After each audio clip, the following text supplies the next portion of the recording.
bakit daw sa pelikulang Balota, si Marian sobrang pinapangit. Ikaw naman, ganda-gandahan lang. Pre, maganda na yan. Ano ba? Diyos ko, para mabalanse ang kapal ng mukha ninyo. Tapos, maganda na nga yung tao, tatapat pa ako sa kawawa naman kami, di ba? Paano na lang kami? At saka, ayan si Direk Kip, inabutan ko yan ng 300. Sabi ko, papangitin mo yan. Hindi yung, nako, nagigigil ako. May ending.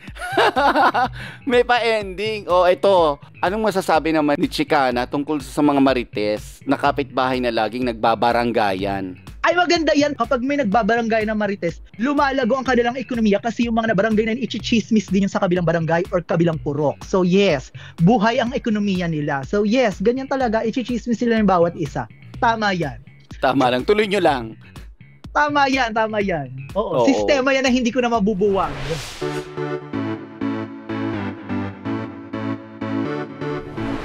Hello again, updaters, and welcome to part 2 of our chikahan with Sasa Girl. Naku, get ready for more chikahan and katatawanan in this episode. O ito, meron tayong quick game. Ano yung game, nakakaloka? Hindi, nabalitaan ko kasi yung active ka sa pagsagot ng mga socio-political issues. Eto, ang pangalan ng game natin ay May masasabi ka ba tungkol sa socio-political issues na ito? Oh, di ba? Ang ganda. May masasabi ka ba? Ayan. Number 1. May masasabi ka ba sa pagkalat ng fake news sa social media? Wait, ang kailangan sasagot nito ay si Chicana. May masasabi talaga ako dyan. Bakla, syempre mga pinagkakalat nila, ang kakapal ng mga mukha nila, mga hindi naman true. Huy, maasim kayo. Tapos para kitaan nyo lang yung mga eksenang fake news. Bakla, pag kinotawan ko kayo, dumikit kayo dito sa akin. Ganon. Ganon ang mga tala. Ganon. Ayan, tama. Aabangan ko kayo sa labas sino yung mga nagpapakalat niyan. Nagpalaglag ako? No. Ganon. Chikanang Chicana. Kasi si Chicana, di ba? Parang, syempre, kakalakan yun. Yun yung mga chismis sa kanya, yung nagpalaglag daw siya, gano'n. Two-timer daw siya. So, ayaw niya sa fake news, di ba? Gusto niya yung true lang. Gano'n. Oo. Okay, may masasabi ka ba sa pag-hack sa government website as a princess? Yes, kasi si princess kasi sweet girl lang. Gano'n. So, I feel kasi, parang feeling ko kapag hinak ka, alam mo yun, deserve naman minsan kasi lalo na kapag masama yung mga ugali nila, 'di ba? Ilabas nila yung mga screenshot ng mga GC, ganyan. Kasi alam mo, deserve ninyong ma-expose. Ganon. Kung meron silang mga ginagawang masama. Oo. 'Di ba? Okay, si Sasa naman ang sasagot nito, Sasa, may masasabi ka ba sa pag-angkin ng China sa West Philippine Sea? Oo naman, Diyos ko. Nakakaloka, atin yan, no? Kumbaga, teritoryo natin yan. Huwag kayo, Diyos ko, dayo na nga lang kayo pa maangas. Ang kapal ng mukha ninyo, Parang, talak. Tapos biglang, boom, patay, si bakla.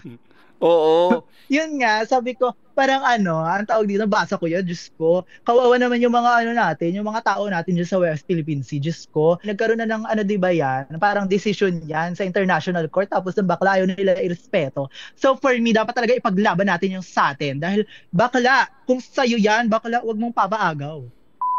Ala? Wait, kung pumunta ka doon at tatalakan mo yung mga ng water cannon doon, ano sasabihin mo? Hindi wala, pupunta lang ako doon tapos magi-story lang ako. Tapos uwi na, gano'n. Turista. Content. Travel vlog. Okay. Gano'n. May masasabi ka ba sa pagbabaraw ng bilang ng mga naghihirap sa bansa? Nasa 42% na lang daw ayon sa isang pag-aaral. Naku, hindi true yan. Diyos ko, madami pa ding mahirap. Wait, yung 42% kasama ba yung mga baklang kanal? Oo naman, Diyos ko, sir. Ang dami talaga mga baklang kanal ngayon na mahihirap. Hoy, wait, disclaimer hindi kami anti-poor, nagkakatuwaan lang kami. Correct. At saka hindi yan anti-poor. Alam mo, kapag sinabi mong mahirap ang isang tao, kung mahirap naman talaga, mahirap man talaga. We're just telling the story of people na oppressed. Hala, o wag umarty.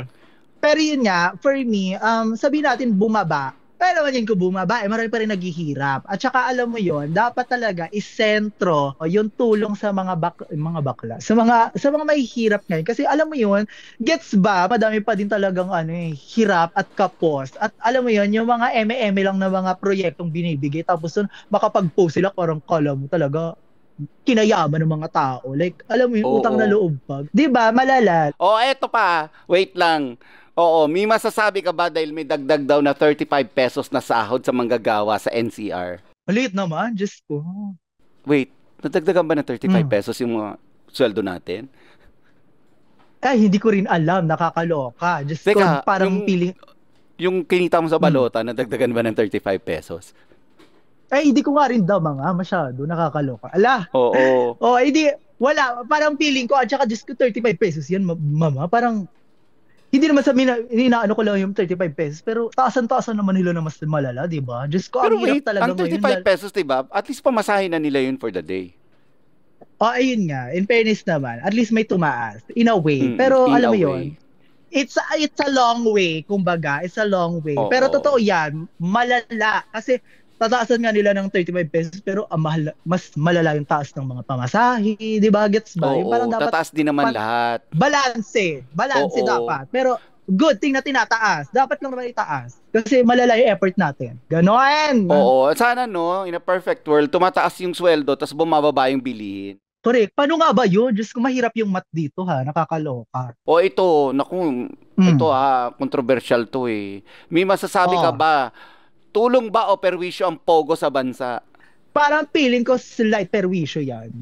Feeling ko lang naman. Kung sabihin natin na tulong siya, pero bakit ang daming modus? Gets ba? Maraming mga naglalabas ng mga issue at ang mga tinatagong eksena. Nakakaloka nalalaman natin yung mga pogo. Unregistered yung mga empleyado. 'Di ba? Nakakaloka. At saka 'di ba, alam mo madaming mga under the table yung mga eksena. So, alam mo kapag ganyan, alam mo may kumukubra diyan, 'di ba? True.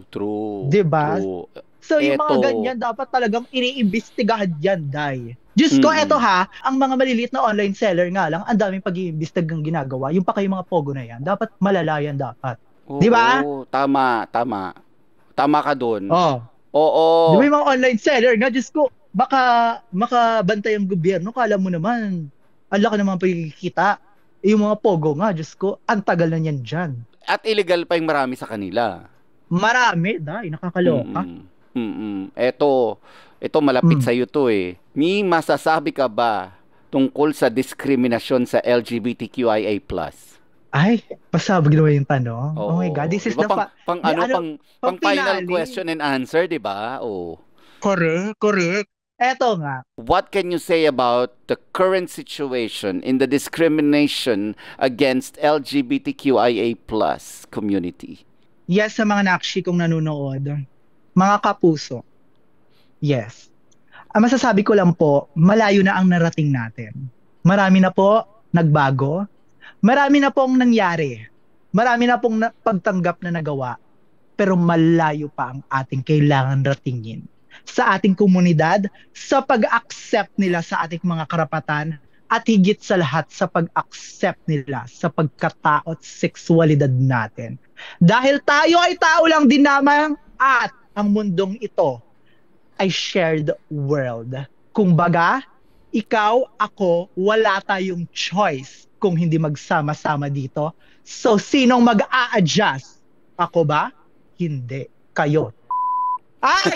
Pasabog! Basta pag sasagir niya, dapat may mura sa dulo. Teka muna, anong masasabi naman ni Chicana tungkol sa mga marites na kapitbahay na laging nagbabaranggayan? Ay, maganda yan. Kapag may nagbabarangay ng marites, lumalago ang kanilang ekonomiya kasi yung mga nabarangay na ichichismis din yung sa kabilang barangay or kabilang purok. So yes, buhay ang ekonomiya nila. So yes, ganyan talaga, ichichismis sila ng bawat isa.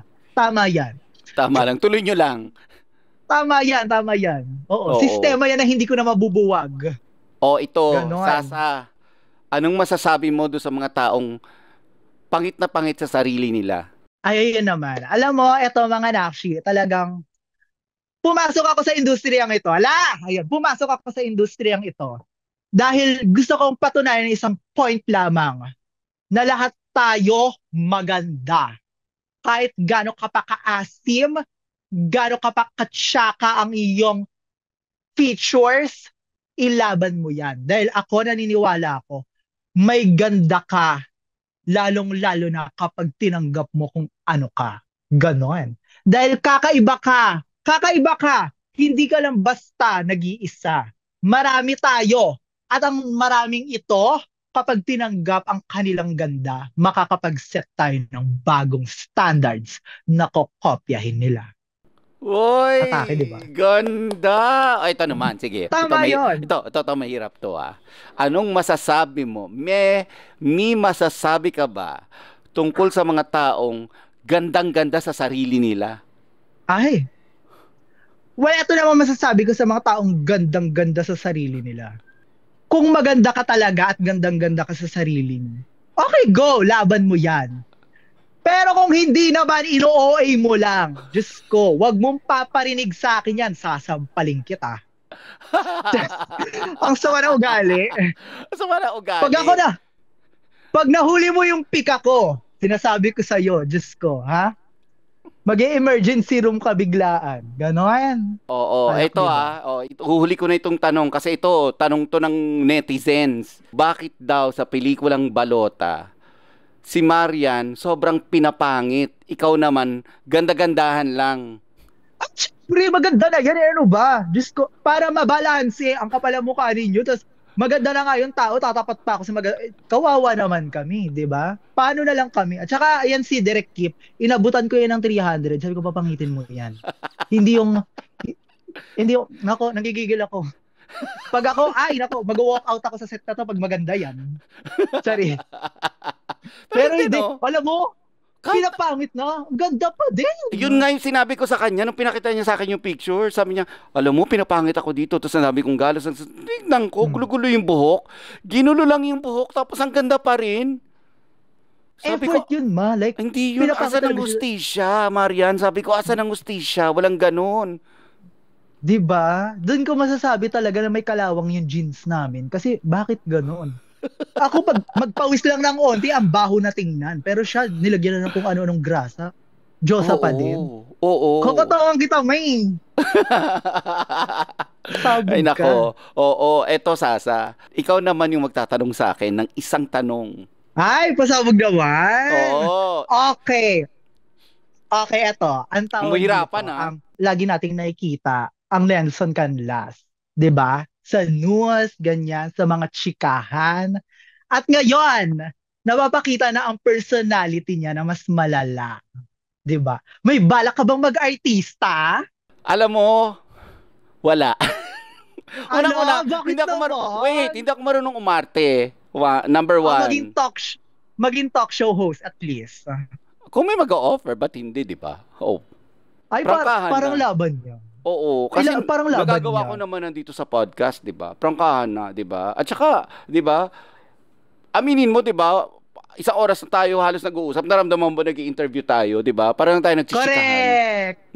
Huy, alam nyo, sa lahat ng mga producer dyan, pasabog to si Sir Nelson. In fairness, hindi ko naramdaman na interview to, parang chikahan lang. Parang bumidyo call ka lang, end ko na nga. Asim? Ang asim? Hindi, yun yung seryosong tanong, kung seryoso yung tanong, seryosong sagot ko. Mahal ko yung trabaho ko. Ngayon, kung doon ako ililid, bakit hindi, di ba? So, why not, di ba? Malay mo! Alam mo, i-push mo. Pasabog, parang carry mo. Kuha mo eh. Tsaka yan yung mga bet ng mga tao. I-manifest natin, di ba? Correct. Ikaw nga, minanifest mo lang maging beauty queen, di ba? Oh. Di ba? I will end this by asking you to give a message dun sa mga nakikinig sa atin. Ano masasabi mo sa kanila? Words of wisdom na may iiwan mo sa kanila? Well, ito naman, lagi ko naman nakakausap ang mga nakshi ko. Ito lang masasabi ko sa inyo. Ano nga ba machichika ko sa kanila? Magti-thank you na lang ako. Ayan, thank you so much sa lahat talaga na binigay nyo sa akin, sa opportunity, sa chance. Hindi ko na kayo maiisa-isa. At alam ko namang ang pinaka best thing to do na lang na mabibigay ko sa inyo is to give back and also to inspire people na gawin din ang mga bet nila despite sa alam mo yung insecurity na meron ka. And of course, syempre, masasabi ko din sa mga audience mo, thank you sa napaka-warm welcome. And of course, sa iyo, Sir Nelson, thank you so much sa pag-invite sa akin. Wala masyado nag-invite sa akin ng podcast. And thank you so much talaga. Like, na-enjoy ko to na malala. Like, pasabog. Naku, salamat. Mag-iwan ka naman ng isang words of wisdom. Like, example, explain mo na lang bakit honesty is the best policy. Ganon. Well, yun lang naman. Dapat kailangan mo na talaga magpakatotoo sa sarili mo, magpakatotoo sa maraming tao, pakatotoo ka sa internet lahat. Dahil alam mo, pag niloloko mo lang ang sarili mo, wala ka mapupuntahan dyan. So, alam mo yon, dapat always be true, be kind, and be authentic. Ayan! Oh, At akin, di ba? ang galing. Sasa, thank you very much. Nag-enjoy ako talaga sa almost 1 hour nating chikahan na to. And I love that. I really appreciate that. Thank you very much. And I hope to see you soon. Malapit na ang balota. Teka muna, kailan ba namin mapapanood dito? Ang balota ay mag-showing ng August 2 to 11. Yes, mapapanood niyo yan sa mga Ayala Malls and Manila Bay. So ayan, mahahanap niyo yan dyan. Manood kayo, panoorin niyo ang balota at panoorin niyo mga ibang Cinemalaya films. Support local films. Ganon. Sige, Sasa. Thank you. Thank you so much.